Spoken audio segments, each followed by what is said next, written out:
দেখেন, with due respect, আমি বরাবরই সবসময় বলি যে আমাদের যদি সামরিক ভান্ডারটা খালি থাকে এটাকে পূরণ করেন। যদি রাষ্ট্রের টাকা না থাকে তাহলে প্রবাসীদের কাছে আপনারা হাত পাতেন, প্রবাসীরা 2 হাত উজাড় করে দিবে। কেন?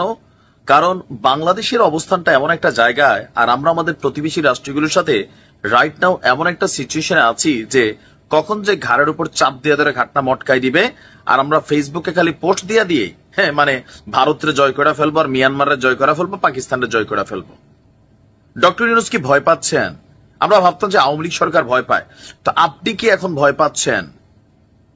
যদি নাই পান, আপনি ক্ষমতায় বসার পরে মিয়ানমারের সাথে আমাদের যে ঘটনাগুলো ঘটছে সেখানে আমরা আসলে বাংলাদেশের নৌবাহিনী বা বাংলাদেশ সেনাবাহিনী বা বর্ডার গার্ড, বিজিবি, আমরা কি ভূমিকা নিচ্ছি, আপনার সরকার কি ভূমিকা নিচ্ছে? খুবই আশ্চর্য লাগে যখন আমি কয়েকদিন পরপর দেখি যে নাফ নদী থেকে আমাদের বাংলাদেশের যারা জেলেরা আছেন তারা যখন মাছ ধরতে যায়, সেখান থেকে আরাকান আর্মি ইদানিং সময় এদের মন মতো চাইলেই নৌকার মধ্যে গুলি করে, চাইলে সেন্ট মার্টিন যাওয়ার পর তারা গুলি মারে, চাইলে আমাদের জাহাজ ধরে নিয়ে যায়, চাইলে আর আমাদের জেলেদেরকে ধরে নিয়ে যায়। তারপর আমরা মনে ম্যান করে হাত পাটি পাড়াই এদের থেকে আমাদের মানুষগুলোরে ফিরত আনি। মানে এই ঘটনাগুলো আগে ছিল, তবে এখন বাড়তেছে, কারণ বাংলাদেশে একটা স্টেবল গভর্নমেন্ট নাই, সম্ভবত এই কারণেই। অপরদিকে রোহিঙ্গারা 1.5 লক্ষ রোহিঙ্গা ঢুকে গেছে। ডক্টর মোহাম্মদ ইউনূসের সরকার মানবিক করিডোর দেওয়ার চিন্তা করতেছে, এত পীড়িতি কেন স্যার? এই যে আজকে কক্সবাজারের টেকনাফের দমদমিয়া এলাকায় নাফ নদী থেকে 4 জেলেকে ধরে নিয়ে গেছে মিয়ানমারের বিদ্রোহী গোষ্ঠী আরাকান আর্মি। আর সকালে টেকনাফের দমদমিয়া সংলগ্ন লাল দ্বীপ নাফ নদে এই ঘটনাটি ঘটেছে। অপহৃত জেলেরা হলেন আরাফাতুল্লাহ, আনিসুল্লাহ, মোহাম্মদ জাবের, আনোয়ার সাদেক। তারা সবাই টেকনাফের জাদিমুরা 27 নম্বর ক্যাম্পের বাসিন্দা।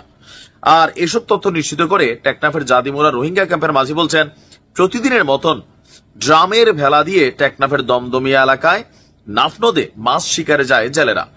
এ সময় মিয়ানমার থেকে আসা আরাকান আর্মিরা যারা আছে তারা অস্ত্রের মুখে জিম্মি করে নৌকা সহ জেলেগুলোকে নিয়ে যায়। এতে আরো বেশ কয়েকজন জেলে পালিয়ে আসতে সক্ষম হয়। টেকনাফের উপজেলা নির্বাহী কর্মকর্তা বলছেন, আমরা শুনেছি, খোঁজ নেওয়া হচ্ছে।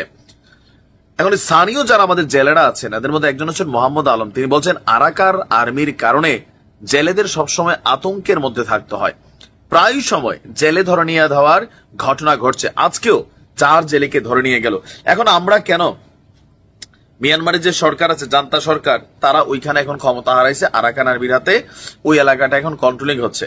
এখন বাংলাদেশ তাদের ভৌগোলিক সীমারেখা থেকে নিরাপত্তার জন্য আমাদের 2 পার্টির সাথে প্রয়োজন আপনারা সিস্টেমে একটা ব্যালেন্স করে চলেন, অথবা আমরা আমাদের নৌবাহিনীর পক্ষ থেকে সেখানে টহলের ব্যবস্থা করেন। মানে এইভাবে তো হয় না। আসলে কি এভাবে হয়? আপনারা যখন রাষ্ট্রের প্রধান আছেন তখন স্বাভাবিক পুরো দেশের নিরাপত্তা, এই দেশের সীমান্তবর্তী অঞ্চলগুলোতে, বিশেষ করে যেহেতু আরাকান আর্মিদের সাথে এত ঘটনা ঘটছে, তো সেই সময় আমাদের তো একটু সতর্ক থাকা দরকার, তাই না? এর মাঝখানে আমরা মানবিক করিডোর দিব, সেই করিডোর নিয়ে আবার দেখলাম প্রেস উপদেষ্টা যিনি আছেন শফিক সাহেব চট করে বলেন যে না, এটা এখনো নীতিগত সিদ্ধান্ত হয় নাই। বাট যদি পররাষ্ট্র উপদেষ্টা তৌহিদ বলছেন হয়ে গেছে, কথা কাটটা বিশ্বাস করবো? মানে পাবলিক রিয়াকশন শুরু হইলে চট করে ওই যে আগে আওয়ামী লীগ যেমন কথা বদলাই ফেলতো হাসান মাহমুদ সাহেব, আপনারা কি এগুলো শুরু করছেন নাকি? ডক্টর ইউনূসের ভয়ের জায়গাটা কোনটা? মানে তিনি চাচ্ছেন যে না, আমরা যেমনি আছে সবাই হাত পা টিপা কোন রকমের চলি, যুদ্ধ চাই না। আমরাও যুদ্ধ চাই না, কিন্তু আমার দেশের মানুষের মধ্যে এরকম ঘটনা ঘটলে, আগামীকালকে আপনার পরিবারের সাথে ঘটলে, তখনই কি আপনি এগুলো বলবেন যে না অন্যদিকে হচ্ছে? এগুলাকে নিরাপত্তা দিতে হবে। নিশ্চয় যারা সরকারের দেখার তারা দেখবেন।